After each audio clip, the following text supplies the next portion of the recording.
Halo rekan-rekan Wijaya Training, kembali lagi di pelatihan tentang Work Breakdown Structure. Melakukan pemecahan pekerjaan dengan metode Work Breakdown Structure adalah langkah awal sebelum kita melakukan penjadwalan ataupun analisa biaya proyek. Sebelum pelatihan ini dimulai, seperti biasa, kami minta rekan-rekan untuk subscribe, like, dan share agar pelatihan ini semakin bermanfaat dan channel kami pun juga semakin berkembang.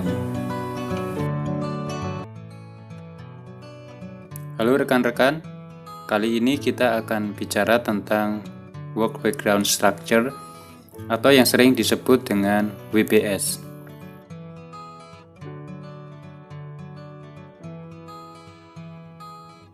Apa itu breakdown structure? Breakdown structure adalah suatu metode pengorganisasian proyek menjadi struktur-struktur pelaporan yang hierarkis. Kalau kita bicara tentang hierarkis, maka kita akan bicara tentang urut-urutan. Jadi, pada breakdown structure itu biasanya nanti akan dikategorikan menjadi level-level yang berbeda sehingga kita akan tahu tingkat level kedetailan setiap pekerjaan. Breakdown structure sendiri ada 4 macam. Yang pertama, Product Breakdown Structure atau PBS, yaitu hierarki suatu produk. Lalu kemudian Work Breakdown Structure atau WBS, atau sering kita tahu dia adalah hierarki suatu pekerjaan. Lalu ada Cost Breakdown Structure atau CBS, adalah hierarki biaya atau budget terkait dengan allocating expenditure. Dan yang keempat adalah Organization Breakdown Structure atau OBS, adalah hierarki suatu organisasi. Pada bahasan ini, kita akan fokus pada item nomor 2, yaitu Work Breakdown Structure atau WBS, yaitu adalah hierarki suatu pekerjaan. Work Breakdown Structure atau WBS sering juga di Indonesia kita dengar dengan SRK atau struktur rincian lingkup kerja. Work Breakdown atau WBS adalah suatu kegiatan memecah-mecah lingkup proyek dan menyusun kembali komponen-komponennya dengan mengikuti suatu hierarki tertentu. WBS digunakan untuk melakukan breakdown atau memecah tiap proses pekerjaan menjadi lebih detail. Hal ini dimaksudkan agar proses perencanaan proyek memiliki tingkatan yang lebih baik sehingga mudah untuk dipahami. Pada prinsipnya, Work Breakdown Structure atau WBS adalah pemecahan atau pembagian pekerjaan ke dalam bagian-bagian yang lebih kecil atau yang sering disebut dengan subkegiatan. Subkegiatan ini akan ditandai dengan level-level pekerjaan yang berbeda sehingga kita bisa mengidentifikasi tingkat level. Pada WBS, kita sering kenal adanya 100% rules. Apa itu 100% rules? 100% rules adalah harus 100% digunakan. Maksudnya 100% digunakan itu seperti apa? Dalam membuat WBS, maka semua resource yang ada harus dapat dimaksimalkan sehingga tidak ada sisa. Pengertiannya, jika tidak ada sisa dari resource, maka perencanaan proyek tersebut sudah optimal. Resource dalam proyek konstruksi dibagi menjadi 4M. Man, machine, money, material. Bahkan sekarang mungkin ada tambahan TI, teknologi informasi, untuk mendukung produksi. Nah, 4M plus TI ini biasa disebut dengan sumber daya proyek. Jika dalam 100 rules itu dikatakan bahwa tidak boleh ada sisa, maka sebenarnya masih ada toleransi untuk adanya sisa. Namun, tentu saja harus disesuaikan dengan KPI atau threshold yang sudah ditentukan oleh manajemen. Namun, pada prinsip di atas kertas, harusnya sumber daya itu harus bisa diserap 100% dalam proyek.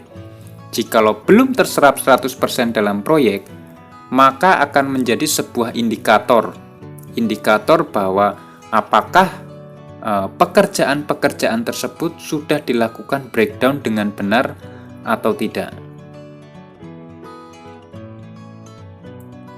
Beberapa karakteristik yang ada di dalam WBS. Yang pertama, WBS itu hierarkis, jadi mengikuti urut-urutan atau level-level tertentu. Yang kedua, karakteristik WBS mengikuti 100% rules yang tadi sempat dijelaskan. Kemudian yang ketiga, mutually exclusive atau tidak ada overlapping. Kenapa? Karena setiap pekerjaan itu tidak diperkenankan adanya overlapping. Setiap pekerjaan dibuat untuk saling mendukung pekerjaan lain, sehingga dalam level-level pekerjaan, level di bawahnya harus mendukung level di atasnya. Jadi tidak memungkinkan adanya overlapping pekerjaan. Keempat, outcome focus. Maksudnya, pekerjaan-pekerjaan detail yang diidentifikasi semua mendukung pencapaian tujuan utama pekerjaan. Maksudnya apa? Seperti tadi saya jelaskan, level-level di bawah pekerjaan itu mendukung level di atasnya. Jadi tidak mereka saling berhubungan dan saling mendukung terhadap level di atasnya. WBS disusun sesuai dengan hierarki tertentu, sehingga akan memunculkan level hierarki pekerjaan yang berbeda. Level hierarki pekerjaan yang berbeda mempermudah untuk melihat pekerjaan tersebut dihasilkan dari pekerjaan apa. Jadi sehingga levelnya pun terlihat untuk mudah dipahami. Lazimnya pembagian level hierarki didasarkan pada ukuran lingkup kerja dan kompleksitas dari sebuah proyek. Semakin ke bawah atau level semakin tinggi, maka pekerjaan akan semakin detail. Melakukan WBS atau pemecahan pekerjaan dilakukan sampai pekerjaan tersebut tidak bisa lagi dipecah dan hanya akan memunculkan resource. Contoh melakukan WBS adalah terlihat dalam bagian berikut. Bagaimana level-level pemecahan pekerjaan terlihat dari level 0, 1, 2, 3, dan 4. Level yang lebih tinggi menunjang level yang lebih rendah. Maksudnya apa? Kita lihat pada level 1. Pada level 1 ada pekerjaan work preparation, pekerjaan structure, pekerjaan mechanical electrical, dan pekerjaan finishing. Item ini masuk dalam level 1, di mana level 1 mendukung level 0. Level 0 sendiri adalah building project, jadi proyek bangunan gedung. Itu didukung atau di breakdown menjadi level nomor 1, yaitu work preparation, structure, mechanical electrical, dan finishing. Pada level 4, pada item file, ini sudah tidak bisa lagi dipecah, kecuali dipecah menjadi resource, yaitu activity, kemudian resource required, duration, dan responsibility. Jadi seperti terlihat pada penjelasan sebelumnya bahwa pekerjaan hingga tidak mampu dipecah lagi dan hanya bisa dipecah menjadi resource. Pada tahap itu pemecahan berhenti. Kenapa kita harus membuat WBS? Manfaat WBS banyak sekali. Yang pertama, mudah dikelola atau manageable. Ketika mudah dikelola, maka akan mengurangi kompleksitas pekerjaan sehingga item pekerjaan itu mudah dikelola. Nomor 2, mudah untuk dipahami atau definable. Pemahaman skop pekerjaan akan menjadi lebih rinci. Lalu yang ketiga, mudah dalam mengestimasi atau estimatable. Estimate dalam hal waktu dan biaya.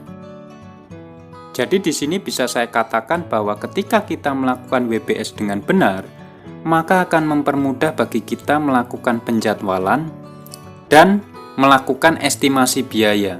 Karena penjadwalan dan estimasi biaya itu sangat mendukung.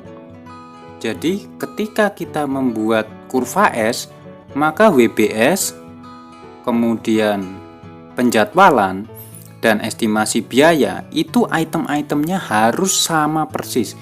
Kenapa? Karena kalau kita membuat penjadwalan, item pekerjaannya berbeda dengan estimasi biaya, maka kita akan kesulitan ketika membuat kurva S. Dan ketika kita sulit membuat kurva S, maka kita juga akan kesulitan melakukan kontrol pekerjaan di lapangan. Jadi kita akan kerja 2 kali. Yang keempat, mudah untuk diukur atau measurable. Progres pekerjaan jadi mudah diukur. Nah ini tadi, ketika WBS benar, melakukan estimasi biaya kita tidak kesulitan, penjadwalan pun juga mudah, sehingga ketika kita melakukan pengecekan di lapangan, memonitor progres pekerjaan dalam kurva S akan semakin mudah. Yang kelima, mudah dalam penyesuaian atau adaptable. Terkait pekerjaan yang akan dieliminasi dan ditambahkan. Jadi ketika nanti ada pekerjaan tambahan atau pekerjaan yang dikurangi, dengan WBS yang benar, maka kita mudah untuk memahami item mana yang akan dihilangkan dan mana yang akan ditambahkan. Pendekatan WBS. Menurut Schatzinger, ada 2 pendekatan umum untuk membuat WBS. Pendekatan tujuan proyek dan pendekatan timeline. Pendekatan tujuan proyek dilakukan dengan mengidentifikasi seluruh tujuan yang harus diselesaikan sesuai dengan iterasi yang akan dibuat. Kemudian, WBS mengidentifikasi setiap tugas yang untuk membuat setiap tujuan. Sementara untuk pendekatan timeline, setiap tugas dikerjakan sesuai dengan urutan timeline atau waktu dari aktivitas yang diperlukan untuk mencapai tujuan akhirnya. Beberapa hal yang harus diperhatikan dalam membuat WBS. WBS harus mencakup tugas atau kegiatan yang diizinkan untuk mencapai tujuan proyek yang dilaksanakan. Yang kedua, fokus dari proyek harus menghasilkan sesuatu, bukan hanya menyelesaikan sebuah kegiatan spesifik tertentu. Ketiga, WBS memberikan sebuah jembatan antara ruang lingkup proyek dan rencana proyek, yaitu adanya jadwal dan estimasi biaya atau anggaran. WBS memastikan orang-orang yang berhubungan dengan pekerjaan tersebut telah terlibat dalam pekerjaan proyek. Berikut ini adalah WBS versus OBS. OBS adalah Organization Breakdown Structure. Bahkan WBS versus OBS ini memberikan kita pemahaman bahwa setiap item pekerjaan yang sudah di breakdown dalam WBS itu akan dikerjakan atau menjadi tanggung jawab dari sebuah level organisasi yang terlihat dalam level OBS yang ada di bawahnya. Jadi level OBS, jabatan dalam OBS menangani item pekerjaan yang ada dalam WBS. Jadi di sini terlihat jelas. Jadi kalau di bagian ini terlihat bahwa OBS dalam kontraktor utama, di mana ada kontraktor Y dan kontraktor X. Kontraktor X mengerjakan galian pondasi dan perataan tanah. Sisanya adalah kontraktor Y. Sementara ini adalah WBS CBS atau Cost Breakdown Structure. Ini sering kita lihat ketika kita melakukan estimasi biaya. Sementara ini adalah bagian WBS versus CBS. WBS terlihat dalam kolom uraian pekerjaan. Bagaimana? Sementara Cost Breakdown Structure terlihat dari harga satuan dan jumlah harga. Dari sinilah maka WBS sangat krusial dalam membuat estimasi biaya. Karena dengan WBS yang tidak detail, maka akan menghasilkan estimasi biaya yang keakurasiannya juga tidak bagus. Demikian pelatihan Work Breakdown Structure bagian yang pertama. Jangan lupa ikuti Work Breakdown Structure bagian yang kedua. Jadi jangan lupa rekan-rekan subscribe, like dan share agar pelatihan ini semakin bermanfaat dan channel kami pun juga semakin berkembang.